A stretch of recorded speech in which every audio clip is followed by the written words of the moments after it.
اللہ کے گھروں کو آباد وہ لوگ کرتے ہیں جو اللہ پر ایمان رکھتے ہیں اور قیامت کے دن پر ایمان رکھتے ہیں۔ انما یامر مساجد اللہ من آمن باللہ والیوم الآخر۔ واقعی اللہ کی مسجدوں کی،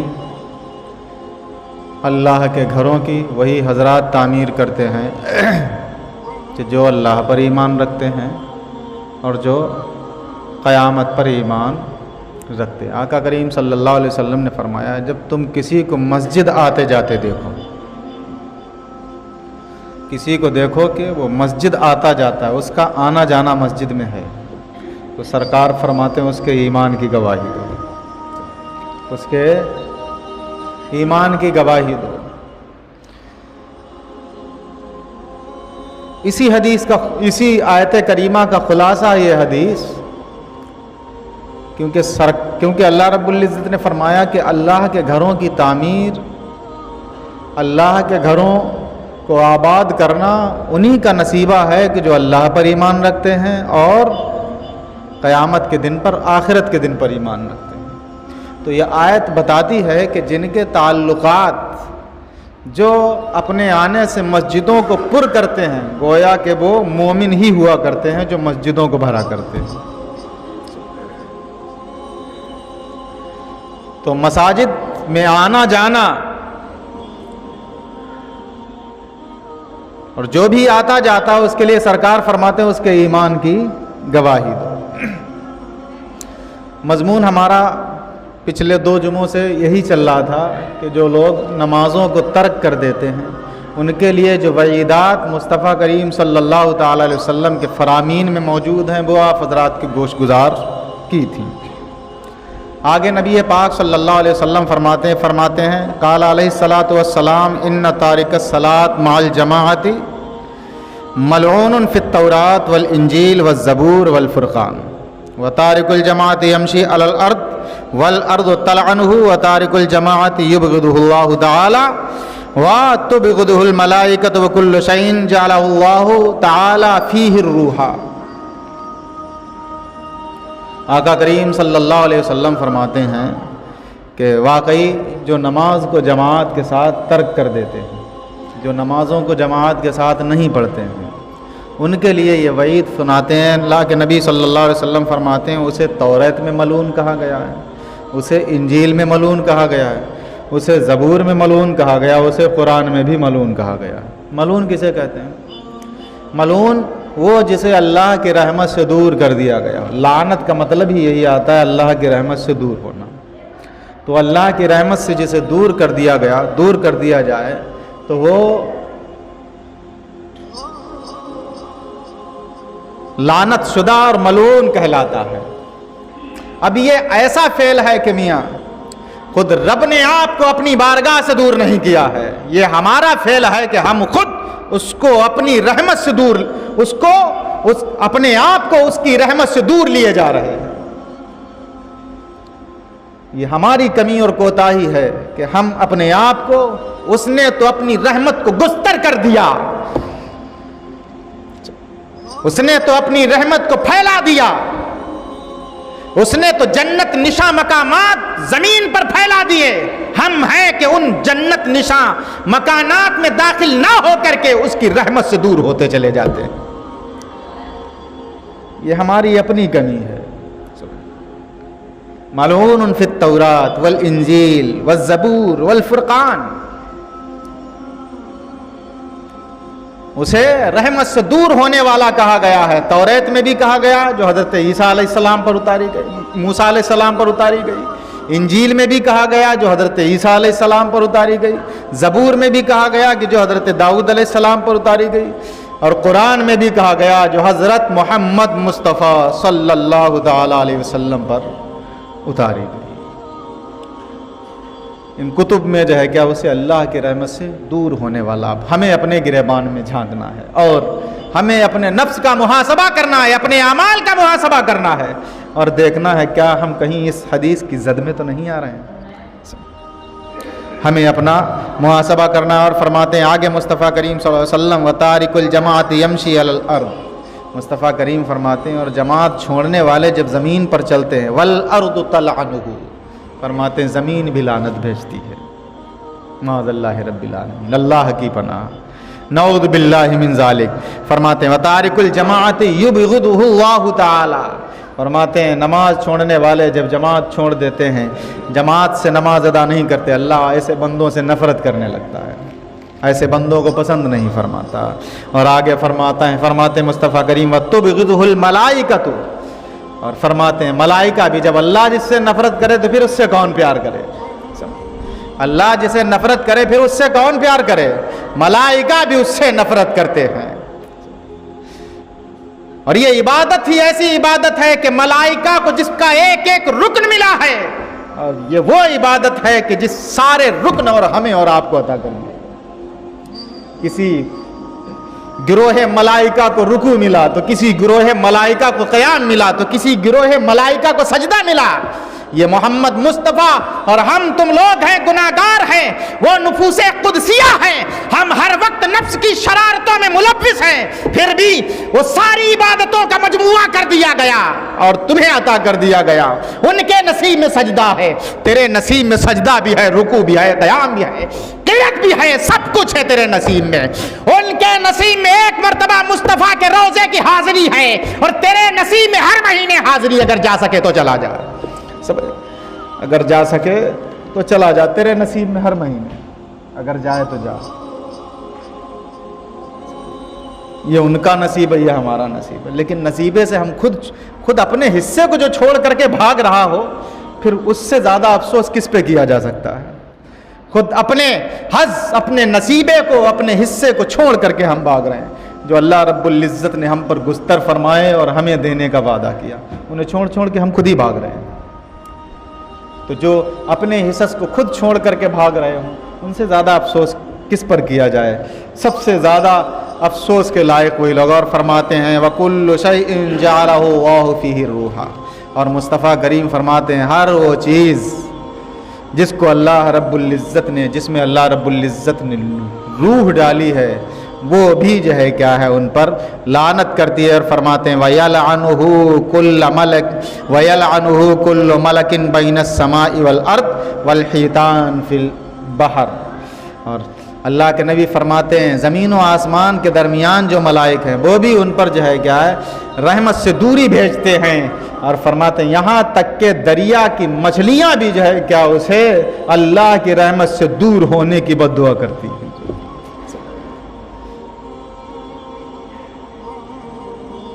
تو ہر فرشتہ اس پر لعنت بھیجتا۔ یہ مصطفیٰ کریم صلی اللہ علیہ وسلم انعامات بھی سنائے سرکار نے، جہاں وعیدات سنائے ہیں وہیں انعامات بھی سنائے ہیں کہ جو لوگ کامل وضو